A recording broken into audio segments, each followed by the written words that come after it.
जय श्री श्याम एवरीवन। आज हम करेंगे क्वाड्रिलेटरल। क्वाड्रिलेटरल के टाइप होते हैं जिसमें पैरेललोग्राम, रेक्टेंगल, रोम्बस और स्क्वायर होता है। आज हम इसको प्रैक्टिकली करेंगे। सबसे पहले हमें पता है क्वाड्रिलेटरल एक पॉलीगन होता है। पॉलीगन क्या होता है? एक ऐसा क्लोज्ड फिगर जो लाइन सेगमेंट से मिलकर बना है।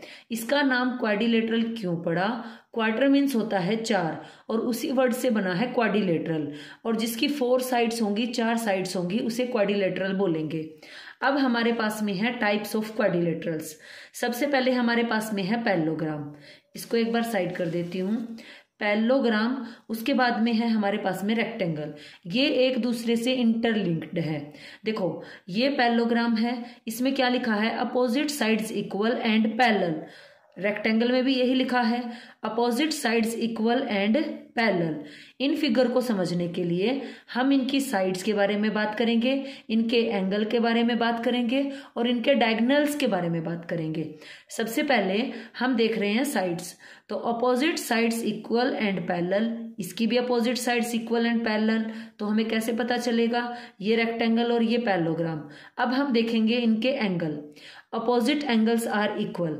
ये कहता है जो पैरेललोग्राम है उसके अपोजिट एंगल इक्वल होते हैं और रेक्टेंगल के सभी एंगल 90 डिग्री होते हैं।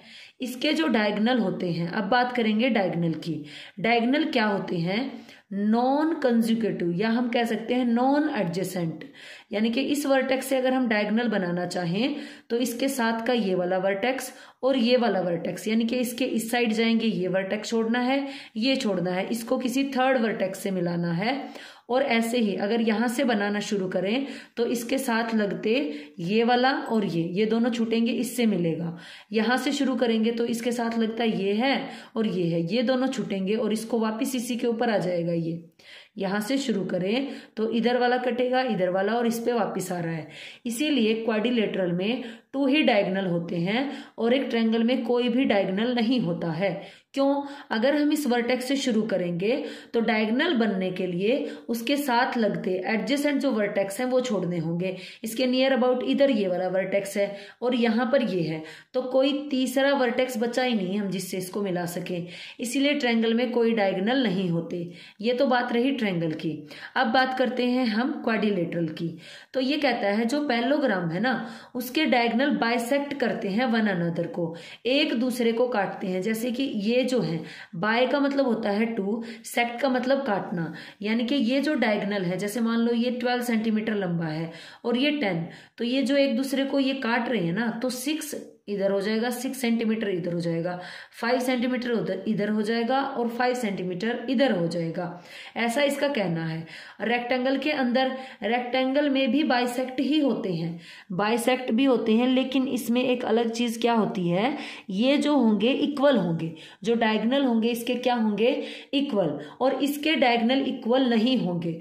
अगर आपको ऐसे रट्टा मारना हो तो आप भूल जाओगे। अब मैं आपको इस चीज को प्रैक्टिकल दिखाऊंगी, ठीक है? ये मैंने बनाया है एक रेक्टेंगल। मैं आपको इसका लाइव एग्जांपल दिखाऊंगी कि कैसे होता है। अब देखो, आप देखोगे इस रेक्टेंगल से ही एक पैरेललोग्राम बना है। रेक्टेंगल की ये अपोजिट साइड इक्वल होती हैं, ये इसकी इक्वल है। पैरेलल भी हैं।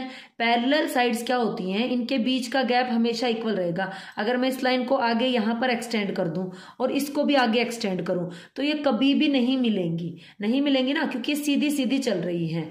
उसके बाद में क्या होता है? अब हमारे पास में अपोजिट साइड्स इक्वल है, ये साइड इसके इक्वल है, ये इसके इक्वल है। ये यहाँ पर एंगल बन रहे हैं 90 डिग्री के, क्योंकि एक दूसरे पर परपेंडिकुलर है ये लाइन। इसी के अंदर यहां पर बनेंगे हमारे पास में डायगोनल। ये डायगोनल इक्वल होते हैं, ये मैं दूसरी एक्टिविटी में आपको दिखाऊंगी।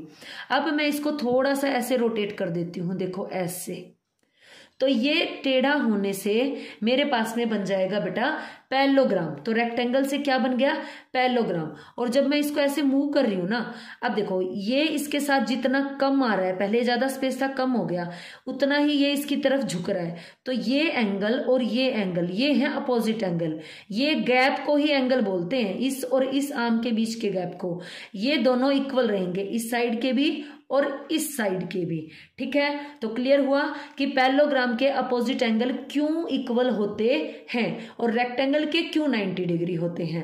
अब हम बात करेंगे, अब मैंने यहाँ पे लिखा है कि डायगोनल जो होते हैं वो बाइसेक्ट करते हैं, और दूसरा मैंने लिखा है डायगोनल आर इक्वल।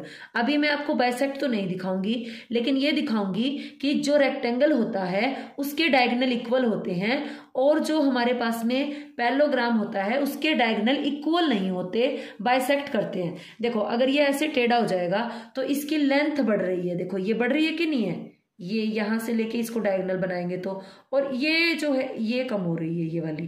ठीक है, तो एक डायगोनल बड़ा कहीं पे बन रहा है, एक छोटा, लेकिन जहां पे ये काटेंगे वहां पर बाइसेक्ट करेंगे। अब हम देखेंगे कि जो हमारे पास में रेक्टेंगल होता है उसके डायगोनल इक्वल कैसे होते हैं।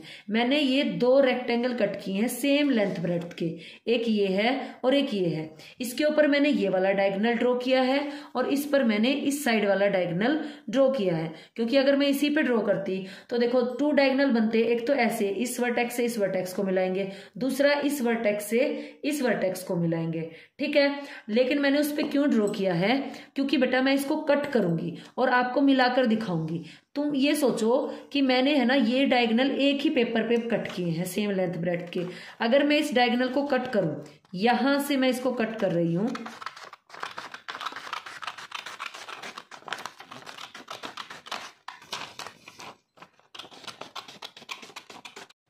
ये मैंने दूसरा डायगोनल कट कर दिया।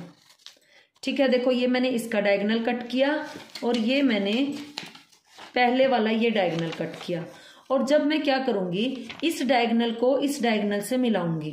देखो ऐसे आप शायद देख पा रहे होंगे, तो देखो ये मैंने यहां से मिलाया और ये यहां से, दोनों की लेंथ इक्वल गई है। इधर भी देखो ये दूसरा ये है इसके ऊपर ऐसे, और इधर भी देखो, तो ये इससे हमें पता चला कि जो रेक्टेंगल होता है उसके डायगोनल क्या होते हैं, इक्वल होते हैं। ये हमने किया एक्टिविटी से। अब आ जाइए नेक्स्ट हमारे पास में है रोम्बस एंड दूसरा है हमारे पास में स्क्वायर। ठीक है, ये स्क्वायर है, ये हमारे पास में रोम्बस है। इसकी ऑल 4 साइड्स इक्वल होंगी, रोम्बस की भी इक्वल होंगी और स्क्वायर की भी इक्वल होंगी। यही मैंने यहां पर लिखा है। इसमें मैंने क्या लिखा है, अपोजिट एंगल इक्वल रहेंगे लेकिन 90 डिग्री हमेशा नहीं रहेंगे। इसके एंगल जो स्क्वायर होता है उसके एंगल ऑल एंगल 90 डिग्री रहेंगे। दूसरा मैंने यहाँ पे लिखा है, अब इन दोनों चीजों को प्रूव करते हैं फिर डायगोनल पर चलेंगे। देखिए मैंने यहाँ पर एक स्क्वायर बनाया है, ये है मेरे पास में स्क्वायर। अब आप देखिए इसकी सभी साइड्स इक्वल हैं, मैंने इक्वल मेजरमेंट की सभी लेंथ ब्रेड्थ इसकी ली है, सभी साइड्स इक्वल है, लेंथ ब्रेड्थ तो होती ही नहीं है इसमें। अब यहाँ पे हमारे पास में 90 डिग्री का एंगल बन रहा है यहाँ पर 90 डिग्री, यहाँ भी 90 डिग्री एंगल बन रहा है और यहाँ भी। अब इसी को मैं रोम्बस बनाना चाहूं तो इसको मैं ऐसे टेढ़ा कर दूंगी। अब जरूरी नहीं है आप इसको ऐसे ही टेढ़ा करो, आप इसको ऐसे भी टेढ़ा कर सकते हो, इस साइड भी। ठीक है, तो मेरे लिए ये सेफ रहेगा उधर करना, तो मैं इसलिए कर रही हूं, ऐसे किया। अब देखिए ये बना मेरा रोम्बस। अब मैंने इसको स्क्वायर से ही बनाया है, मैंने इसकी साइड्स के साथ तो कोई छेड़छाड़ नहीं की, तो इसकी सभी साइड्स इक्वल है बेटा। ठीक है, सभी साइड्स क्या है, इक्वल हैं। और क्या है, ये कहता है कि ये पैरेलल भी है, दिख रही होंगी पैरेलल जा रही है ये, और स्क्वायर के भी पैरेलल जाती हैं। तो स्क्वायर, रेक्टेंगल, रोम्बस सभी के सभी पैरेललोग्राम तो होते ही हैं। अब हमें देखना है इसके ये अपोजिट एंगल, ये एंगल और ये एंगल इक्वल होंगे, 90 डिग्री नहीं होंगे, क्या होंगे, इक्वल होंगे, और ये इसके इक्वल होगा। अब इसमें डिफरेंस क्या है मैम, फिर एक तो हुआ एंगल का डिफरेंस कि अपोजिट एंगल इक्वल रहेंगे और स्क्वायर में सभी एंगल 90 डिग्री रहेंगे। दूसरा बात करेंगे अब डायगोनल की, इसके जो होते हैं ना डायगोनल वो इक्वल नहीं होते, लेकिन जो हमारे पास में स्क्वायर होता है, अब देखो ये ऐसे तिरछा गया है तो उधर अगर ये टेढ़ा जाएगा तो ये डायगोनल लंबा है, ये छोटा है, तो रोम्बस के अंदर डायगोनल इक्वल नहीं होते, लेकिन जो जहां पर ये काटते हैं ना बाइसेक्ट करेंगे वहां ये 90 डिग्री पर कट करेंगे। देखिए यहां पर 90 डिग्री का एंगल बनेगा, स्क्वायर में भी 90 डिग्री का ही एंगल बनेगा, बस डिफरेंस इतना है स्क्वायर के डायगोनल इक्वल होते हैं और जो रोम्बस होता है उसके डायगोनल इक्वल नहीं होते हैं। मैं आपको फिर से लाइव दिखाऊंगी कि स्क्वायर के डायगोनल इक्वल कैसे होते हैं। मैंने यहाँ पर 2 स्क्वायर कट किए हैं सेम लेंथ ब्रेड्थ यानी कि सेम साइड्स के, क्योंकि स्क्वायर की तो सभी साइड्स इक्वल होती हैं। और मैं क्या करूंगी, इसके ऊपर मैंने इधर साइड का डायगोनल बनाया है और इस पे इस साइड वाला, इसको एक ही मानो आप दोनों को, ठीक है। अब मैं इसको कट करूंगी और आपको मैच करके दिखाऊंगी। ऐसे मैंने दोनों ही डायगोनल कट कर लिए हैं, ये हुआ। और ये जो पहले वाला डायगोनल है, जब मैं इसको डायगोनल से मिला रही हूं, देखो ये है, दूसरा ये है, इस पे लेके जा रही हूं, देखो बिल्कुल भी आगे पीछे नहीं है। तो इससे मुझे पता चला जो स्क्वायर के डायगोनल होते हैं वो इक्वल होते हैं। तो आज हमने देखा कि जो रेक्टेंगल है वो पैरेललोग्राम से रिलेट कर रहा है, जो स्क्वायर है वो रोम्बस से रिलेट कर रहा है।